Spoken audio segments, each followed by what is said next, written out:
किसान भाइयों, आज का यह वीडियो हमारे चैनल के इतिहास का सबसे महत्वपूर्ण, सबसे गहरा और शायद सबसे ज्यादा आंखें खोलने वाला वीडियो होने वाला है। आज हम खेती की किसी तकनीक, किसी मशीन या किसी खाद के बारे में बात नहीं करेंगे।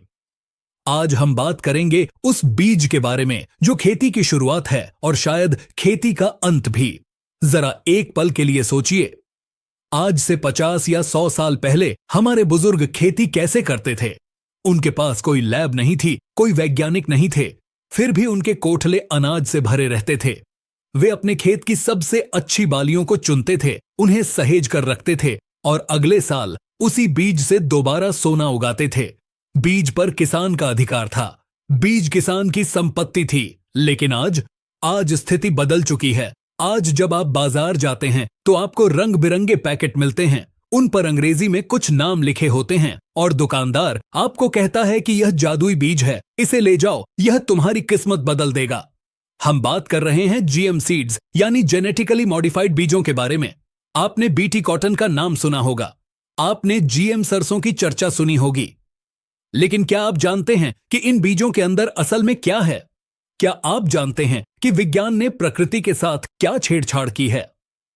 और सबसे बड़ा सवाल, क्या यह छेड़छाड़ हमारे और आपकी आने वाली पीढ़ियों के लिए सुरक्षित है, या फिर हम अनजाने में अपनी ही मिट्टी और अपनी ही सेहत के साथ एक बहुत बड़ा जुआ खेल रहे हैं? अगले कुछ मिनट में हम आपको एक ऐसे सफर पर ले जाएंगे जहां विज्ञान भी है, राजनीति भी है और व्यापार भी है। हम बीटी कॉटन के इतिहास को खंगालेंगे, हम जीएम सरसों के विवाद को समझेंगे और हम उस काले सच से भी पर्दा उठाएंगे जो बड़ी बड़ी विदेशी कंपनियां आपसे छिपाना चाहती हैं। तो चलिए खेती के सबसे बड़े रहस्य को सुलझाने की शुरुआत करते हैं। सबसे पहले बहुत ही सरल और देसी भाषा में यह समझना जरूरी है कि आखिर यह जीएम यानी जेनेटिकली मॉडिफाइड बला है क्या। किसान भाइयों, इस सृष्टि में हर जीव, चाहे वह पौधा हो, जानवर हो या इंसान हो, उसके शरीर के अंदर एक बहुत ही सूक्ष्म नक्शा होता है। इसे विज्ञान की भाषा में डीएनए कहते हैं। यह डीएनए ही तय करता है कि नीम का पेड़ कड़वा होगा और आम का पेड़ मीठा होगा। यह डीएनए तय करता है कि मछली पानी में सांस लेगी और इंसान हवा में। कुदरत ने हर जीव के बीच एक दीवार बना रखी है। एक प्रजाति दूसरी प्रजाति से मिलन नहीं कर सकती। एक टमाटर का पौधा कभी मछली के साथ संबंध नहीं बना सकता। लेकिन पिछले कुछ दशकों में वैज्ञानिकों ने कुदरत की इस दीवार को तोड़ दिया है। जीएम तकनीक का मतलब है प्रयोगशाला के अंदर जबरदस्ती एक जीव के गुण को निकालकर दूसरे जीव में डाल देना। इसे एक उदाहरण से समझिए। मान लीजिए वैज्ञानिकों ने देखा कि एक ठंडा देश है जहां बर्फ गिरती है, वहां एक मछली पाई जाती है जो बर्फ के पानी में भी जिंदा रहती है। वैज्ञानिकों ने उस मछली के शरीर से वह जीन निकाला जो उसे ठंड से बचाता है और उस जीन को एक टमाटर के बीज में डाल दिया। अब जो नया टमाटर पैदा हुआ वह बाहर से तो टमाटर जैसा दिखता है, लेकिन उसके अंदर मछली का गुण है। वह ठंड में खराब नहीं होता। इसे कहते हैं जीएम बीज, यानी ऐसा बीज जो भगवान ने नहीं, इंसान ने लैब में बनाया है। अब सवाल यह आता है कि आखिर इसकी जरूरत क्यों पड़ी? क्या हमारी पारंपरिक खेती में कोई कमी थी? इसके पीछे की कहानी शुरू होती है कीड़ों और बीमारियों से।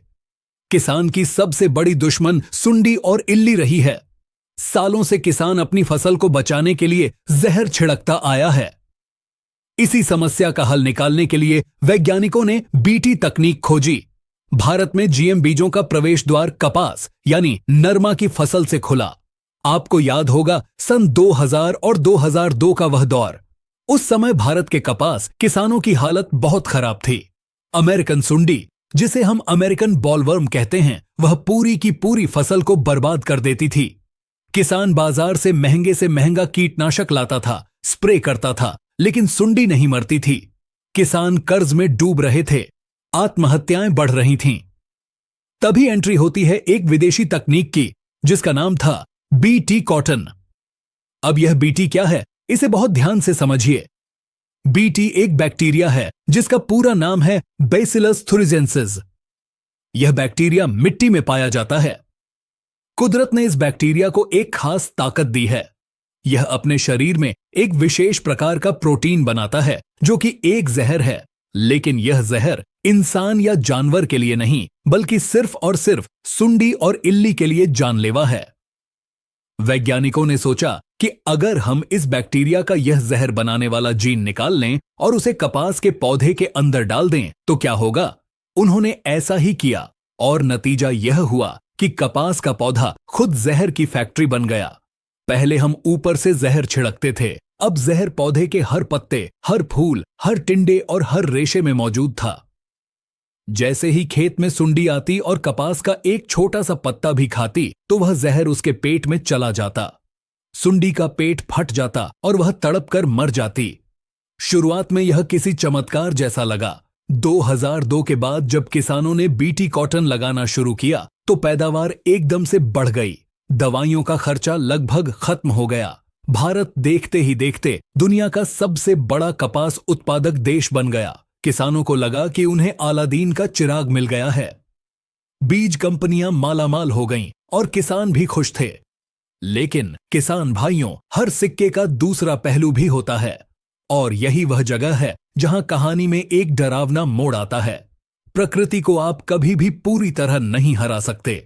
जीव विज्ञान का एक नियम है अनुकूलन, यानी ढल जाना। जब हम किसी कीड़े को मारने के लिए एक ही हथियार बार बार इस्तेमाल करते हैं तो वह कीड़ा उस हथियार के खिलाफ अपनी ढाल बना लेता है। बीटी कॉटन के साथ भी यही हुआ। शुरुआत के 5 से 10 साल तो बहुत अच्छे निकले, लेकिन फिर खबर आने लगी कि बीटी कॉटन पर भी सुंडी का हमला हो रहा है। अमेरिकन सुंडी तो गायब हो गई, लेकिन उसकी जगह एक नई और ज्यादा खतरनाक दुश्मन ने ले ली, गुलाबी सुंडी यानी पिंक बॉल वर्म। आज स्थिति यह है कि गुलाबी सुंडी बीटी के जहर को पचा जाती है। उसे उस जहर से कोई फर्क नहीं पड़ता। परिणाम क्या हुआ? आज किसान भाई बाजार से बीटी कॉटन का पैकेट खरीदते हैं जो सादा बीज से 5 गुना महंगा है। वह इसके लिए रॉयल्टी का पैसा देते हैं और फिर खेत में गुलाबी सुंडी को मारने के लिए उन्हें दोबारा महंगे कीटनाशक छिड़कने पड़ते हैं। यानी किसान की जेब पर दोहरी मार। महंगा बीज भी खरीदा और महंगी दवाई भी डाली। तो फिर इस जीएम तकनीक का असली फायदा किसे हुआ? उस किसान को जो आज भी कर्ज में है, या उस कंपनी को जिसने अपना पेटेंट करा रखा है और हर साल अरबों रुपए कमा रही है? यहां एक और बड़ी गलती हुई जिसके बारे में शायद बहुत कम किसान जानते हैं। जब बीटी कॉटन का पैकेट आता है तो आपने देखा होगा कि उसके साथ एक छोटा पैकेट और निकलता है जिसमें सादा बीज होता है। इसे रिफ्यूज सीड कहते हैं। वैज्ञानिकों ने कहा था कि आप अपने खेत के चारों तरफ इस सादे बीज को लगाएं ताकि कुछ सुंडियां जिंदा रहें और वे बीटी वाली सुंडियों के साथ मिलन करें, जिससे आने वाली नस्ल कमजोर रहे और वह सुपर कीड़ा न बने। लेकिन जानकारी के अभाव में या लालच में ज्यादातर किसानों ने वह सादा बीज लगाना बंद कर दिया। उन्होंने सोचा कि हम सादा बीज क्यों लगाएं, उससे तो पैदावार कम होगी, और यही हमारी सबसे बड़ी भूल साबित हुई। इसी कारण से कीड़ों ने इतनी जल्दी बीटी के खिलाफ ताकत हासिल कर ली। अब तक हमने बात की कपास की। कपास एक रेशे वाली फसल है, इसे हम खाते नहीं हैं, इसीलिए इसका विरोध थोड़ा कम हुआ। लेकिन अब जो खतरा हमारे सिर पर मंडरा रहा है वह है खाद्य फसलों में जीएम का आना। सरसों, बैंगन, मक्का, सोयाबीन। जरा सोचिए, जिस तकनीक में बैक्टीरिया का जीन डाला गया है, अगर वह जीन हमारे भोजन में आ जाए तो हमारे शरीर पर क्या असर होगा? यही वह सवाल है जिस पर पूरी दुनिया के वैज्ञानिक बंटे हुए हैं। एक पक्ष कहता है कि यह बिल्कुल सुरक्षित है, हमने कई टेस्ट किए हैं। अमेरिका में लोग सालों से जीएम मक्का और सोयाबीन खा रहे हैं, उन्हें कुछ नहीं हुआ। लेकिन दूसरा पक्ष, जिसमें कई बड़े डॉक्टर्स और पर्यावरणविद शामिल हैं, उनका कहना है कि हमें जल्दबाजी नहीं करनी चाहिए। उनका तर्क है कि जब हम जीएम खाना खाते हैं तो हमारे शरीर में नए तरह के एलर्जेंस जाते हैं। इसका दीर्घकालिक असर 20 या 30 साल बाद पता चलता है। कहीं ऐसा तो नहीं कि आज जो कैंसर, लिवर की बीमारियां और बच्चों में अजीब तरह की एलर्जी बढ़ रही है, उसका कोई कनेक्शन हमारे बदलते हुए भोजन से हो? एचटी बीज एक मीठा जहर है। ग्लाइफोसेट घास ही नहीं, मिट्टी को भी मारता है। एक और बहुत बड़ा खतरा है जिसे हर्बिसाइड टॉलरेंस या एचटी बीज कहते हैं। यह शब्द थोड़ा कठिन लग सकता है, लेकिन इसे समझना हर किसान के लिए जिंदगी और मौत का सवाल है। आजकल बाजार में चोरी छिपे बिना बिल के कुछ ऐसे बीज बिक रहे हैं, खासकर कपास और सोयाबीन के, जिन्हें दुकानदार घास न जलने वाला बीज कहकर बेचते हैं। वे कहते हैं कि इस बीज को लगाओ और ऊपर से ग्लाइफोसेट या राउंडअप जैसी खतरनाक दवाई छिड़क दो। पूरा खेत जल जाएगा, सारी घास मर जाएगी, लेकिन आपकी फसल हरी भरी खड़ी रहेगी। सुनने में यह बहुत सुविधाजनक लगता है। किसान को निदाई गुड़ाई नहीं करनी पड़ती, मजदूर का खर्चा बच जाता है। लेकिन किसान भाइयों, यह एक मीठा जहर है। जिस ग्लाइफोसेट दवाई को आप अपने खेत में छिड़क रहे हैं, वह दुनिया की सबसे खतरनाक दवाइयों में से एक है। विश्व स्वास्थ्य संगठन की कैंसर रिसर्च एजेंसी ने इसे इंसानों के लिए कैंसर कारक की श्रेणी में रखा है। कई देशों में यह दवाई पूरी तरह बैन है। जब आप यह दवाई खेत में डालते हैं तो यह सिर्फ घास को नहीं मारती, यह आपकी मिट्टी के अंदर मौजूद उन करोड़ों मित्र कीटों, केंचुओं और सूक्ष्म जीवाणुओं को भी मार देती है जो मिट्टी को उपजाऊ बनाते हैं। धीरे धीरे आपका खेत बंजर होने लगता है, मिट्टी पत्थर जैसी सख्त हो जाती है। और तो और यह जहर फसल के माध्यम से अनाज में आता है और अनाज से हमारे और आपके बच्चों की थाली में। पंजाब और महाराष्ट्र के कई इलाकों में जहां इसका अंधाधुंध इस्तेमाल हुआ है, वहां कैंसर के मरीज घर घर में मिल रहे हैं। क्या हम अपनी सुविधा के लिए अपनी जान दांव पर लगा सकते हैं? अब बात करते हैं भारत के कानून की। हमारे देश में कानूनन रूप से आज की तारीख में केवल बीटी कॉटन की खेती की अनुमति है। भारत में सिर्फ बीटी कपास वैध है, बाकी जीएम गैर कानूनी है। जादुई बीज मिलते हैं, दुकानदार कहता है कि किस्मत बदल जाएगी, लेकिन सच्चाई कुछ और है। इसके अलावा बीटी बैंगन, जीएम सरसों या जीएम सोयाबीन को खेत में उगाने की सरकारी मंजूरी नहीं है। जीएम सरसों, जिसका नाम DMH11 है, उस पर सरकार और सुप्रीम कोर्ट के बीच रस्साकशी चल रही है। सरकार चाहती है कि इसे मंजूरी मिले ताकि हम खाद्य तेल में आत्मनिर्भर बने और विदेश से तेल न मंगाना पड़े। लेकिन विरोधी कहते हैं कि सरसों हमारे लिए सिर्फ तेल नहीं है, हम सरसों का साग खाते हैं, हम सरसों का इस्तेमाल दवा के रूप में करते हैं, हमारे पशु सरसों की खल खाते हैं। अगर इसमें कोई गड़बड़ हुई तो इसे वापस लेना नामुमकिन होगा। एक और बहुत बड़ा डर है बीज पर एकाधिकार का। पुराने जमाने में बीज स्वराज होता था, बीज किसान का था, लेकिन जीएम बीज बनाने वाली कंपनियां इन बीजों पर पेटेंट कराती हैं। पेटेंट का मतलब है कि इस बीज का मालिक वह कंपनी है। आप इस बीज को बनाकर बेच नहीं सकते। आपको हर साल, हर सीजन में उसी कंपनी की दुकान पर जाना होगा। वह कंपनी जो दाम मांगेगी आपको देना होगा। अगर कल तो वह कंपनी बीज देना बंद कर दे या दाम 10 गुना कर दे तो हम क्या करेंगे? क्या हम अपनी भोजन सुरक्षा के लिए किसी विदेशी कंपनी के गुलाम बन सकते हैं? यह डर बेवजह नहीं है। दुनिया के कई देशों में ऐसा हो चुका है। जब देसी बीज खत्म हो जाते हैं तो किसान के पास कोई विकल्प नहीं बचता। और जीएम बीजों के साथ एक समस्या यह भी है कि ये संक्रामक होते हैं। अगर आपके पड़ोसी ने जीएम सरसों लगाई है और आपने देसी सरसों लगाई है, तो हवा और मधुमक्खियों के जरिए जीएम सरसों का पराग आपके खेत में आ जाएगा और आपकी देसी सरसों भी दूषित हो जाएगी। आप चाहकर भी अपनी फसल को जीएम मुक्त नहीं रख पाएंगे। धीरे धीरे हमारी हजारों साल पुरानी देसी किस्में जो हमारे वातावरण के अनुकूल थीं, जो कम पानी में भी हो जाती थीं, वे हमेशा के लिए विलुप्त हो जाएंगी। तो अब सवाल आता है कि इस पूरे चक्रव्यूह में एक आम किसान क्या करे? क्या हम विज्ञान का विरोध करें? क्या हम पुरानी खेती पर वापस चले जाएं? नहीं, हमें पीछे नहीं जाना है, लेकिन हमें आंखें बंद करके आगे भी नहीं भागना है। टेक्निकल एग्रीकल्चर आपको 3 बहुत ही महत्वपूर्ण सलाह देना चाहता है। सबसे पहली सलाह चुनाव, मिट्टी जिंदा रखें, रसायन कम करें, जैविक बढ़ाएं। अपनी मिट्टी को जिंदा रखें। जीएम हो या हाइब्रिड, कोई भी बीज तभी पैदावार देगा जब आपकी मिट्टी में जान होगी। रसायनों और खरपतवार नाशक दवाओं का प्रयोग कम से कम करें। अपने खेत में गोबर की खाद, हरी खाद और जीवामृत का प्रयोग बढ़ाए। अगर मिट्टी में कार्बन होगा तो पौधे में रोगों से लड़ने की ताकत अपने आप आएगी। दूसरी सलाह बीज बचाइए। जिसके पास बीज है वही राजा है। बीजों के मामले में आत्मनिर्भर बने। यह मुश्किल है लेकिन नामुमकिन नहीं।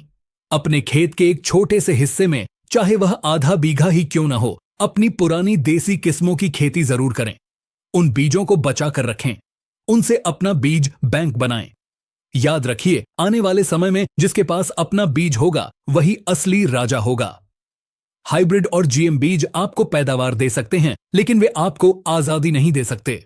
तीसरी और सबसे जरूरी बात, तीसरी सलाह जागरूक बनिए। बिना बिल बीज मत खरीदिए। जागरूकता।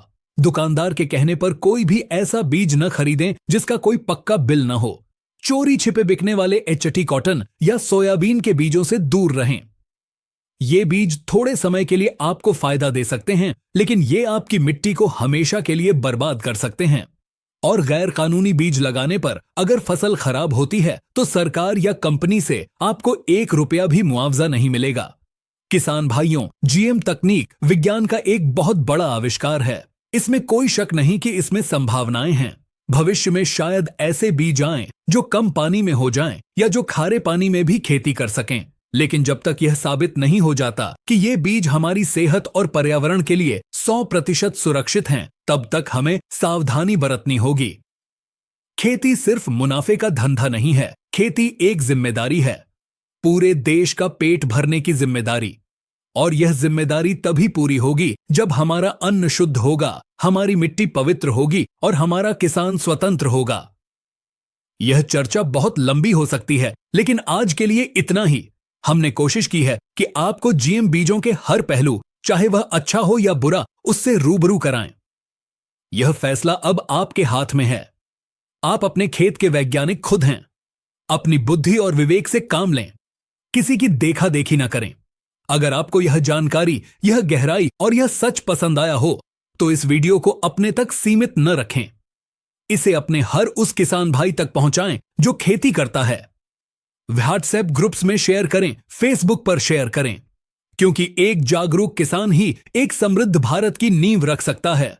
किसान भाइयों, आपके लिए एक सही, सटीक और वैज्ञानिक वीडियो लाने के लिए हमारी पूरी टीम दिन रात मेहनत करती है। हम कई दिनों तक रिसर्च करते हैं ताकि आप तक सिर्फ वही जानकारी पहुंचे जो सच हो और आपके काम की हो। तो अगर आपको हमारी यह मेहनत और यह जानकारी थोड़ी सी भी पसंद आई हो तो इस वीडियो को एक लाइक जरूर करें। आपका एक लाइक हमें और बेहतर काम करने का बहुत बड़ा हौसला देता है। अगर आप हमारे चैनल पर पहली बार आए हैं तो सब्सक्राइब वाला बटन दबाकर टेक्निकल एग्रीकल्चर परिवार का हिस्सा जरूर बने। आपके मन में खेती को लेकर कोई भी सवाल है या आप किसी और टॉपिक पर वीडियो देखना चाहते हैं तो नीचे कमेंट करके हमें जरूर बताएं। हम आपके हर कमेंट को पढ़ते हैं। और हां, खेतीबाड़ी से जुड़ी छोटी छोटी मगर महत्वपूर्ण अपडेट्स और रील्स देखने के लिए आप हमें फेसबुक और इंस्टाग्राम पर भी फॉलो कर सकते हैं। वहां भी हम बहुत ही शानदार जानकारी शेयर करते रहते हैं। लिंक आपको नीचे मिल जाएगा। जल्द मिलेंगे एक नई जानकारी के साथ। तब तक के लिए अपना और अपनी फसलों का ख्याल रखें। जय जवान, जय किसान। नमस्कार।